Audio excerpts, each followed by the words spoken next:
प्रिय श्रद्धालुओं, जय श्री कृष्णा, जय सिया राम, जय श्री राधे राधे, जय श्री महाकाली। इस वीडियो में आपको श्रवण कराएंगे देवर्षि नारद जी का भगवान की ग्रहचर्या देखना।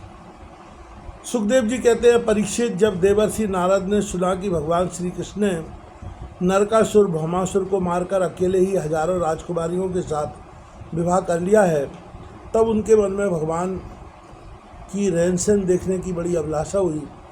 वे सोचने लगे, अहो, यह कितने आश्चर्य की बात है कि भगवान श्री कृष्ण ने एक ही शरीर से एक ही समय 16,000 महलों में अलग अलग 16,000 राजकुमारियों का पाणी ग्रहण किया।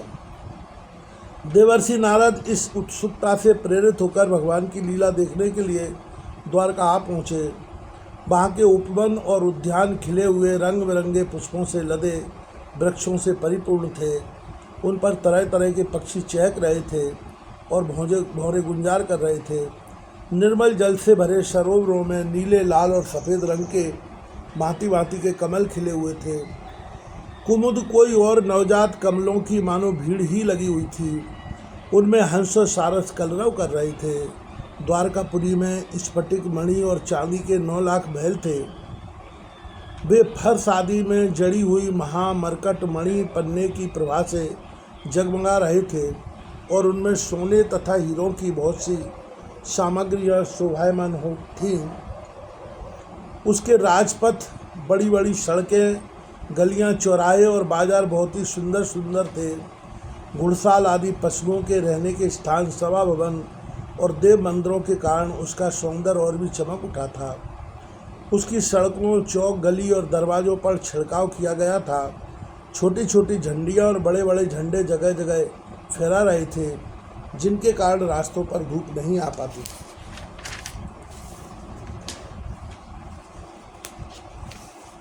उसी द्वारकापुरी में भगवान श्री कृष्ण बहुत ही सुंदर अंतापुर था। बड़े बड़े लोकपाल उसकी पूजा प्रशंसा किया करते थे।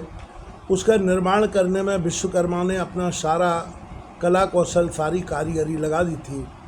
उस अंतापुर रनिवास में भगवान की रानियों के 16,000 से अधिक महल शोभायमान थे। उनमें से एक बड़े भवन में देवर्षि नारद जी ने प्रवेश किया। उस महल में मूंगों के खंभे, बैदूर के उत्तम उत्तम छज्जे तथा इंद्रनील मणि की दीवारें जगमगा रही थीं और वहाँ की गचें भी ऐसी इंद्रनील मणियों से बनी हुई थीं जिनकी चमक किसी प्रकार कम नहीं होती। विश्वकर्मा ने बहुत से ऐसे चंदोबे बना रखे थे जिनमें मोती की लड़ियों की झालरें लटक रही थीं। हाथी दांत के बने हुए आसन और पलंग थे जिनमें श्रेष्ठ श्रेष्ठ मणि जड़ी हुई थीं।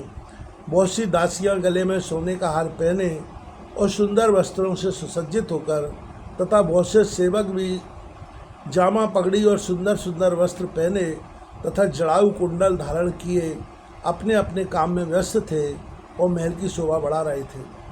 अनेकों रत्न प्रदीप अपनी जगमगाहट से उसका अंधकार दूर कर रहे थे। आगर की धूप देने के कारण झरोकों से धुआं निकल रहा था और उसे देखकर रंग बिरंगे मणिमय छज्जों पर बैठे हुए मोर बादलों के भ्रम से कूक कूक कर नाचने लगते। देवर्षि नारद जी ने देखा कि भगवान श्री कृष्ण उस महल की स्वामिनी रुक्मिणी जी के साथ बैठे हुए हैं और वे अपने हाथों भगवान को सोने की डाढ़ी वाले च्यवन से हवा कर रही हैं। यद्यपि उस महल में रुक्मिणी जी के समान ही गुण रूप, अवस्था और वेशभूषा वाली सहस्त्रों दासियाँ भी हर समय विद्यमान रहती थीं। नारद जी को देखते ही समस्त धार्मिकों के मुकुटमणि भगवान श्री कृष्ण रुक्मिणी जी के पलंग से सहसा उठ खड़े हुए। उन्होंने देवर्षि नारद के युगल चरणों में मुकुट युक्त सिर से प्रणाम किया और हाथ जोड़कर उन्हें अपने आसन पर बैठाया। परीक्षित, इसमें संदेह नहीं कि भगवान श्री कृष्ण चराचर जगत के परम गुरु है और उनके चरणों का धोबन गंगा जल सारे जगत को पवित्र करने वाला है। फिर भी वे परम भक्त वत्सल और संतों के परम आदर्श उनके स्वामी है। उनका एक असाधारण नाम ब्रह्मांड देव भी है। वे ब्राह्मणों को ही अपना आराध्य देव मानते हैं। उनका यह नाम उनके गुण के अनुरूप एवं उचित ही है। तभी तो भगवान श्री कृष्ण ने स्वयं ही नारद जी के पांव पखारे और उनका चरणामृत अपने सिर पर धारण किया। नर शिरोमणि, नर के सखा, सर्वदर्शी पुराण पुरुष भगवान नारायण ने शास्त्रोक्त विधि से देवर्षि शिरोमणि भगवान नारद की पूजा की। इसके बाद अमृत से भी मीठे किंतु थोड़े शब्दों में उनका स्वागत सत्कार किया और फिर कहा, प्रभु आप तो स्वयं समग्र ज्ञान, वैराग्य, धर्म, यश, श्री और ऐश्वर्य से पूर्ण है, आपकी हम क्या सेवा करें। देवर्षि नारद ने कहा, भगवान आप समस्त लोगों के एकमात्र स्वामी हैं, आपके लिए यह कोई नई बात नहीं है। आप अपने भक्तजनों से प्रेम करते हैं और दुष्टों को दंड देते हैं। परम यशस्वी प्रभु, आपने जगत की स्थिति और रक्षा के द्वारा समस्त जीवों का कल्याण करने के लिए स्वेच्छा से अवतार ग्रहण किया है। भगवान यह बात हम भली भांति जानते हैं। यह बड़े सौभाग्य की बात है कि आज मुझे आपके चरण कमलों के दर्शन हुए हैं। आपके ये चरण कमल संपूर्ण जनता को परम साम मोक्ष देने में समर्थ है, जिनके ज्ञान की कोई सीमा ही नहीं है। वे ब्रह्मा शंकर आदि सदा सर्वदा अपने हृदय में उनका चिंतन करते रहते हैं। वास्तव में वे श्री चरण ही संसार रूप कुएं में गिरे हुए लोगों को बाहर निकालने के लिए अवलंबन है। आप ऐसी कृपा कीजिए कि आपके उन चरण कमलों की स्मृति सर्वदा बनी रहे और मैं चाहे जहाँ जैसे रहूं उनके ध्यान में तन्मय रहूं। परीक्षित, इसके बाद देवर्षि नारद जी योगेश्वरों के भी ईश्वर भगवान श्री कृष्ण की योग माया का रहस्य जानने के लिए उनकी दूसरी पत्नी के महल में गए। वहाँ उन्होंने देखा कि भगवान श्री कृष्ण अपनी प्राण प्रिया और उद्धव जी के साथ चौसर खेल रहे हैं। वहाँ भी भगवान ने खड़े होकर उनका स्वागत किया, आसन पर बैठाया और विविध सामग्रियों द्वारा बड़ी भक्ति से उनकी अर्चा पूजा की। इसके बाद भगवान ने नारद जी से अनजान की तरह पूछा, आप यहाँ कब पधारे? आप तो परिपूर्ण आत्माराम आप्तकाम हैं और हम लोग हैं अपूर्ण। ऐसी अवस्था में भला हम आपकी क्या सेवा कर सकते हैं? फिर भी ब्रह्मस्वरूप नारद जी, आप कुछ ना कुछ आज्ञा अवश्य कीजिए और हमें सेवा का अवसर देकर हमारा जन्म सफल कीजिए। नारद जी यह सब देख सुनकर चकित और विस्मित हो रहे थे। वे वहाँ से उठकर चुपचाप दूसरे महल में चले गए। उस महल में भी देवर्षि नारद ने देखा कि भगवान श्री कृष्ण नन्हे नन्हे बच्चों को दुलार रहे हैं। वहाँ से फिर दूसरे महल में गए तो क्या देखते हैं कि भगवान श्री कृष्ण स्नान की तैयारी कर रहे हैं। इसी प्रकार देवर्षि नारद ने विभिन्न महलों में भगवान को भिन्न भिन्न कार्य करते देखा। कहीं वे यज्ञ कुंडों में हवन कर रहे हैं तो कहीं पंच महायज्ञों से देवता आदि की आराधना कर रहे हैं, कहीं ब्राह्मणों को भोजन करा रहे हैं तो कहीं यज्ञ का अवशेष स्वयं भोजन कर रहे हैं, कहीं संध्या कर रहे हैं तो कहीं मौन होकर गायत्री का जप कर रहे हैं, कहीं हाथों में ढाल तलवार लेकर उनको चलाने के पैतरे बदल रहे हैं, कहीं घोड़े, हाथी अथवा रथ पर सवार होकर श्री कृष्ण विचरण कर रहे हैं, कहीं पलंग पर सो रहे हैं तो कहीं बंदीजन उनकी स्तुति कर रहे हैं।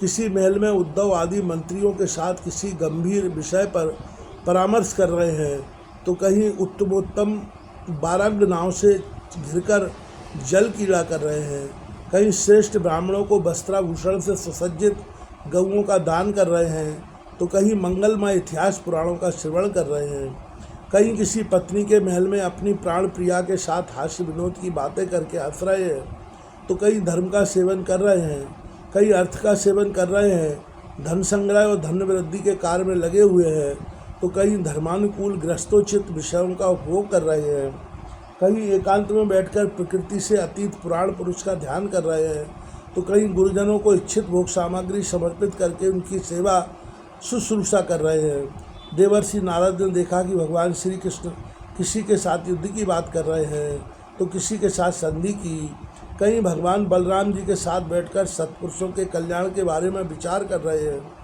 कहीं उचित समय पर पुत्र और कन्याओं का उनके सदस्य पत्नी और बड़ों के साथ बड़ी धूमधाम से विधिवत विवाह कर रहे हैं,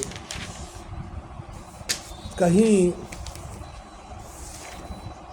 घर से कन्याओं को विदा कर रहे हैं तो कहीं बुलाने की तैयारी में लगे हुए हैं।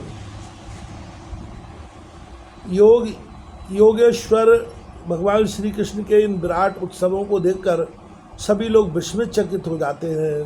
कई बड़े बड़े यज्ञों के द्वारा समस्त देवताओं का यजन पूजन और कहीं कुएं बगीचे तथा मठ आदि बनवाकर इष्टापूर्ति में धर्म का आचरण कर रहे हैं।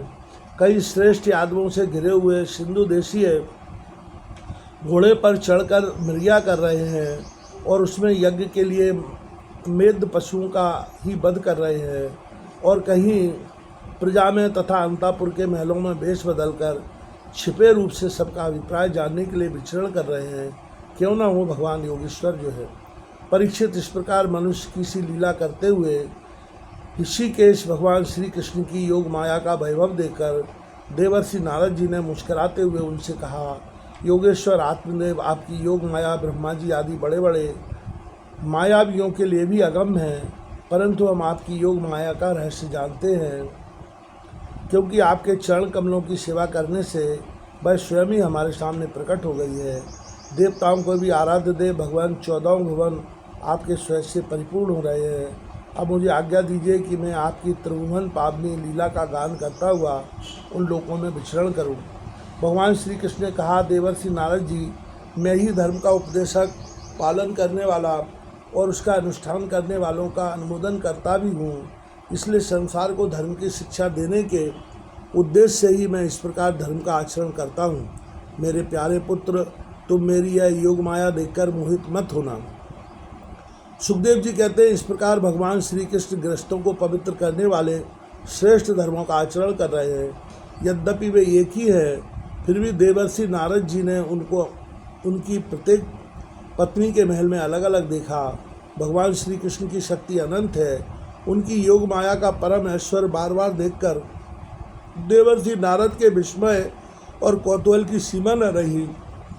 द्वारका में भगवान श्री कृष्ण गृहस्थ की भांति ऐसा आचरण करते थे मानो धर्म, अर्थ और काम रूप पुरुषार्थों में उनकी बड़ी श्रद्धा हो। उन्होंने देवर्षि नारद का बहुत सम्मान किया। वे अत्यंत प्रसन्न होकर भगवान का स्मरण करते हुए वहाँ से चले गए। राजन, भगवान नारायण सारे जगत के कल्याण के लिए अपनी अचिंत महाशक्ति योग माया को स्वीकार करते हैं और इस प्रकार मनुष्यों की सी लीला करते हैं। द्वारकापुरी में 16,000 से अधिक पत्नियां अपनी स्थलज एवं प्रेम भरी चितवन तथा मंद मंद मुस्कान से उनकी सेवा करती थीं और वे उनके साथ विहार करते थे। भगवान श्री कृष्ण ने जो लीलाएं की हैं उन्हें दूसरा कोई नहीं कर सकता। परीक्षित, वे विश्व की उत्पत्ति, स्थिति और प्रलय के परम कारण हैं। जो उनकी लीलाओं का गान श्रवण और गान श्रवण करने वालों का अनुमोदन करता है, उसे मोक्ष के मार्ग स्वरूप भगवान श्री कृष्ण के चरणों में परम प्रेममय भक्ति प्राप्त हो जाती है।